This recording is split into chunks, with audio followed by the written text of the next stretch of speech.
아멘.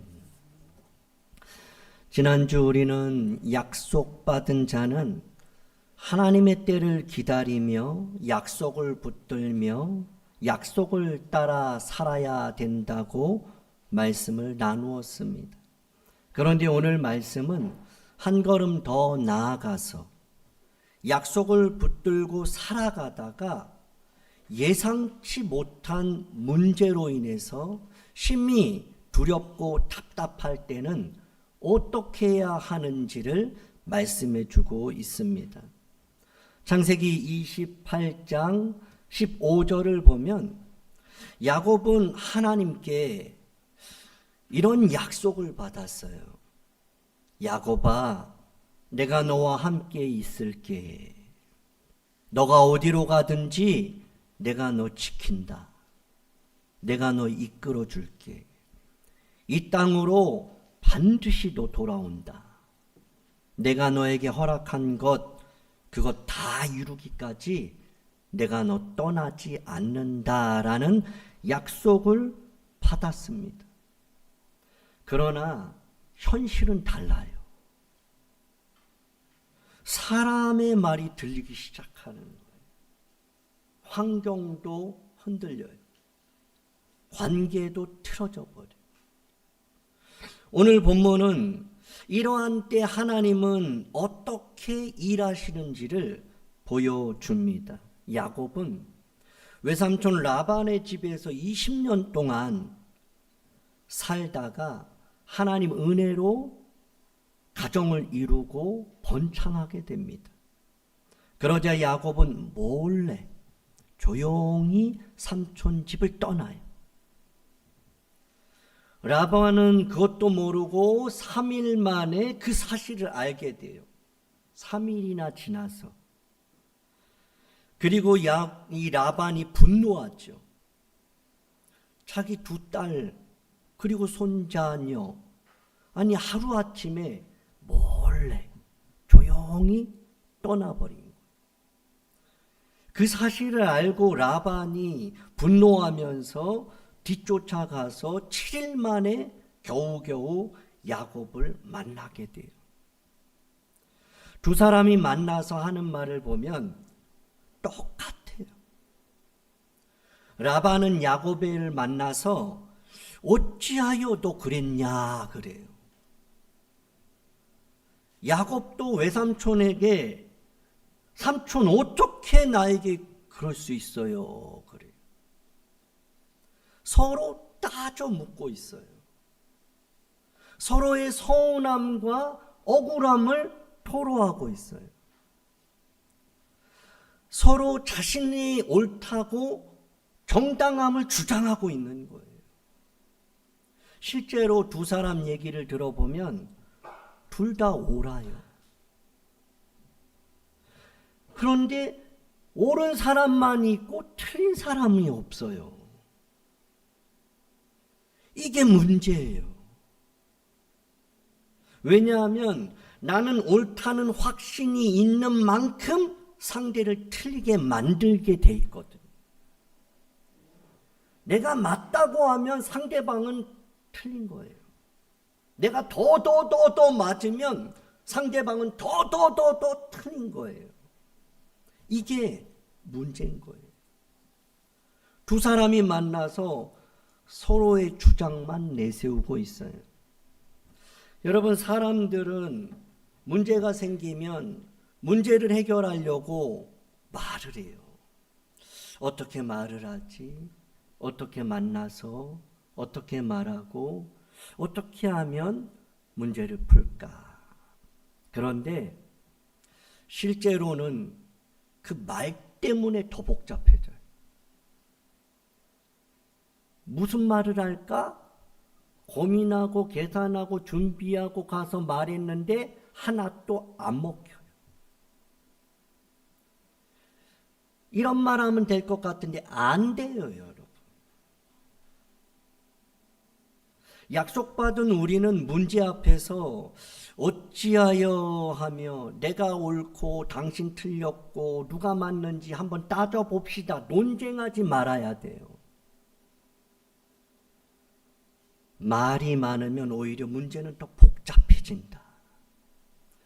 말을 하면 그 꼬리에 꼬리를 문다. 이거 해결하려고 갔는데 두세 개가 더 문제가 생긴다. 그래서 하나님은 야곱을 만나기 전에 라반을 찾아가서 31장 24절에 이렇게 말씀하세요. 밤에 하나님이 라반을 찾아가요. 그리고 이렇게 말씀하세요. 너는 삼가 야곱에게 선악간에 뭐 하지 말라고요? 말하지 말라.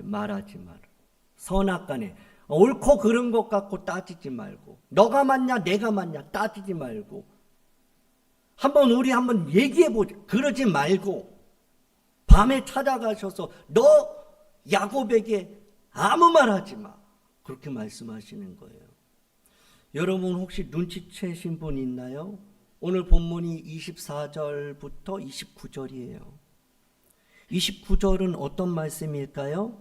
29절을 보면 라반이 하는 말이에요. 야곱에게. 내가 너를 해야 할 만한 능력이 내 손에 있어. 그런데 너희 아버지 하나님이 어젯밤에 나에게 말씀하셨어.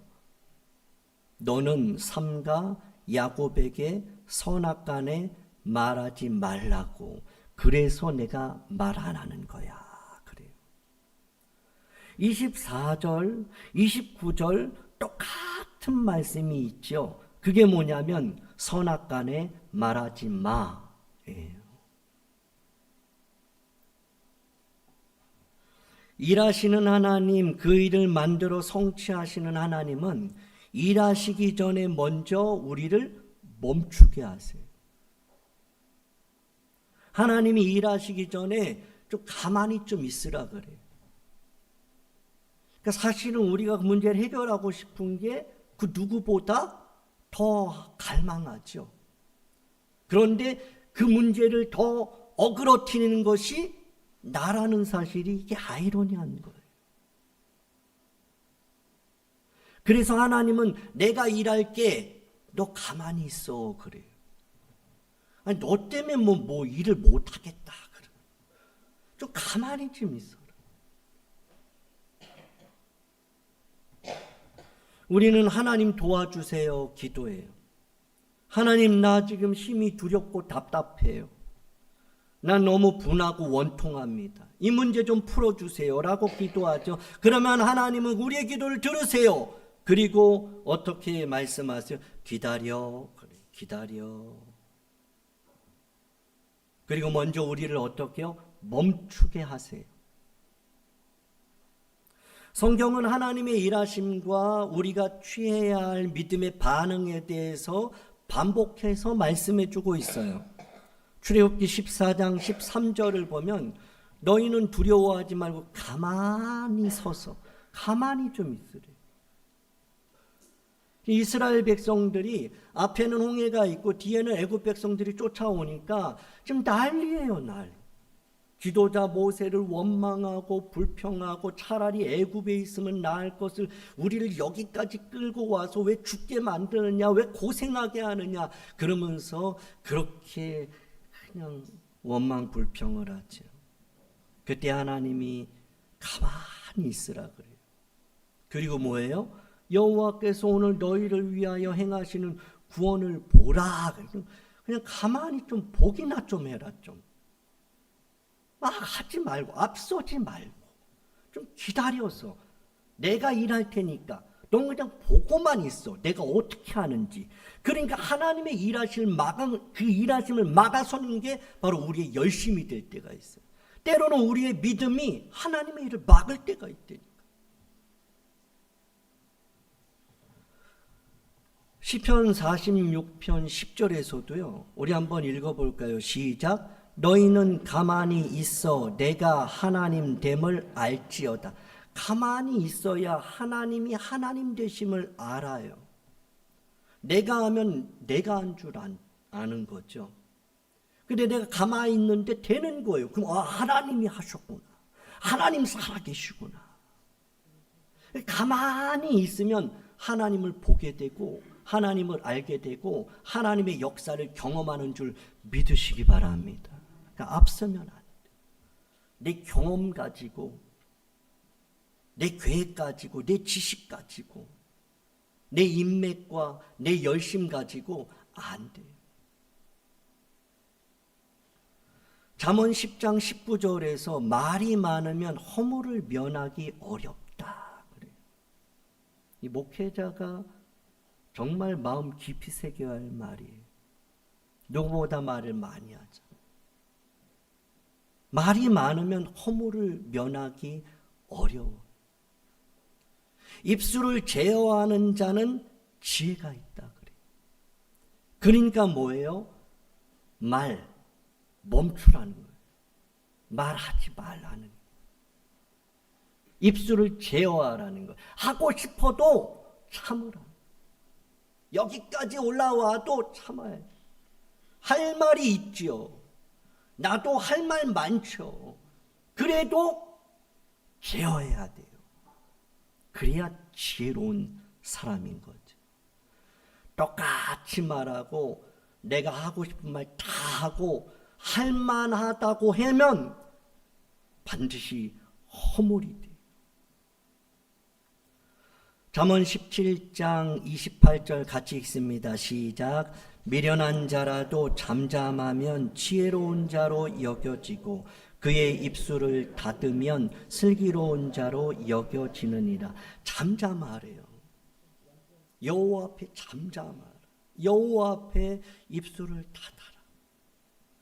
그러면 지혜로운 자로 슬기로운 자로 여겨진다. 그래.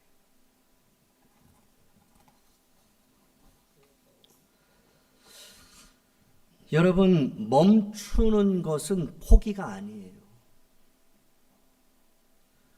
이제 중단했네, 이제 멈췄네, 이제 끝났네, 이제 포기했네. 아니요, 그게 믿음이에요.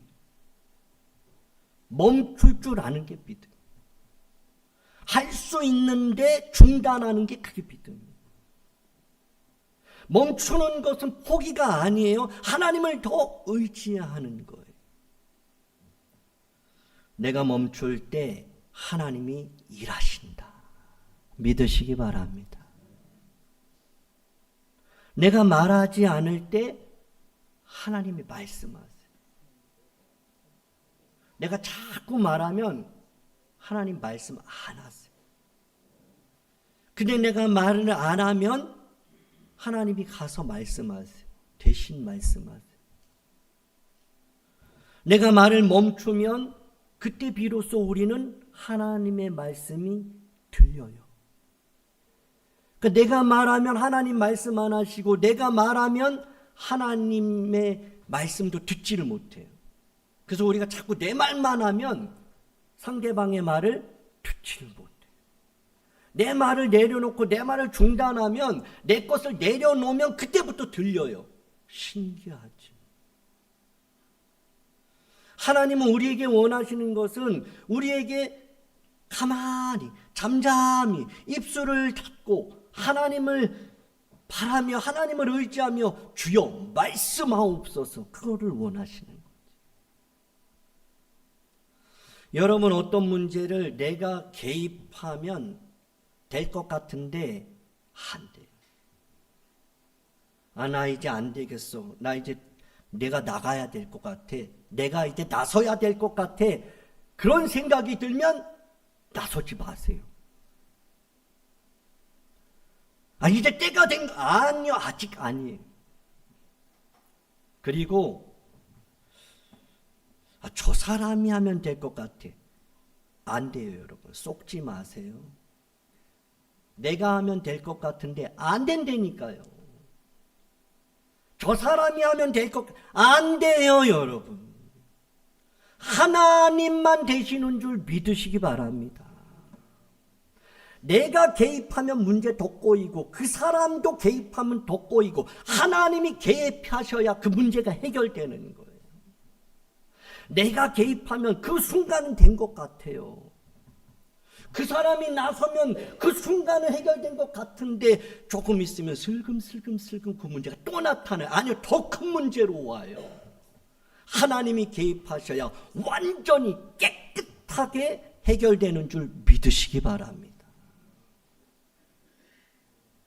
라반은 분노 가운데 야곱을 쫓아왔죠. 그런데 하나님이 개입하셔서 너 선악간에 말하지 마. 상황 종료됐어요. 더 이상 관계가 깨지지 않았어요. 서로 화해하고 서로 용서하고 서로 부둥켜 안고 울면서 서로에게 더 주고자 하는 마음이 나타나는 일, 그걸 하나님이 하셔야 돼요. 우리는 종종 내가 하면 된다고 착각해요.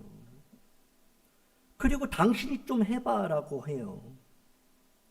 그런데 성경은 뭐라고 말씀하나요? 스가랴 4장 6절에 힘으로 되지 않고 능으로 되지 않고 오직 나의 영혼 하나님이 하시는 거예요.